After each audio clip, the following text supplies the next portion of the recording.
Assalamualaikum warahmatullahi wabarakatuh. Pada kesempatan kali ini, saya akan menjelaskan materi pergerakan nasional.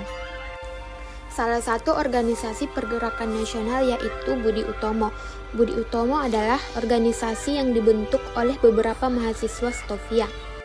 Stovia adalah sekolah pendidikan dokter pribumi yang ada di Batavia. Budi Utomo didirikan pada tanggal 20 Mei 1908. Adapun tokohnya yang pertama Dr. Wahidin Sudirohusodo, yang kedua Dr. Sutomo, dan yang ketiga Gunawan Mangunkusumo.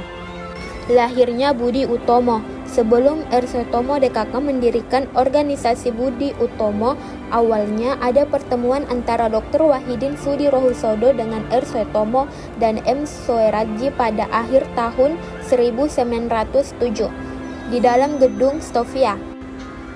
Melansir dari buku Sejarah Pergerakan Nasional Indonesia yang disusun oleh Dr. Sudiyo DKK, dalam pertemuan tersebut, Dr. Wahidin banyak mengemukakan pertemuan tersebut. Dr. Wahidin banyak mengemukakan tentang ide-ide untuk mencerdaskan kehidupan bangsa melalui studi funds atau dana pendidikan. Dr. Wahidin berpendapat bahwa bangsa yang sudah cerdas berarti banyak wawasan yang timbul, sehingga tidak mudah untuk diadu domba dan diatur oleh pihak Belanda. Sementara itu, pihak R. Sutomo dan para pelajar Stovia memiliki gagasan yang berkaitan dengan nasionalisme dalam rangka mewujudkan cita-cita bangsa. Dengan demikian, pertemuan antara pendapat Dr. Wahidin dengan gagasan R. Sutomo DKK itu menghasilkan gagasan untuk membicarakan tentang berdirinya organisasi yang bersifat nasional itu. Dari berbagai pertemuan demi pertemuan, akhirnya pada tanggal 20 Mei 1908, R. Sutomo DKK mendirikan organisasi yang disebut Budi Utomo. Adapun tujuan organisasi Budi Utomo dan Kongres Utama.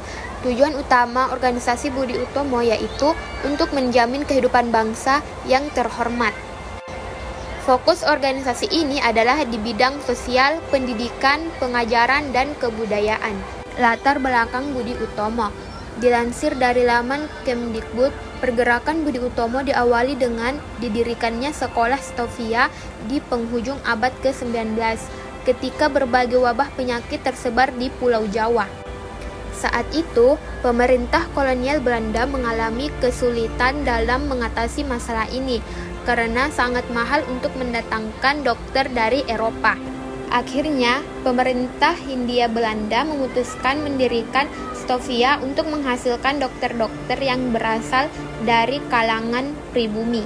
Stovia membebaskan biaya pendidikan bagi mahasiswanya untuk menarik minat kaum bumi putra.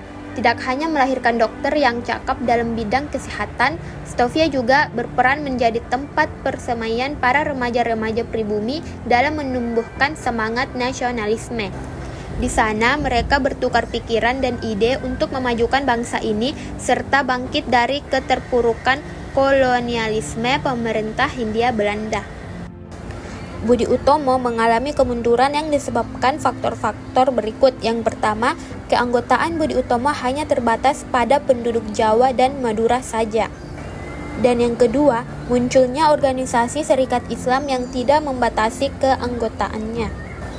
Sekian dari saya, kurang dan lebihnya mohon dimaafkan.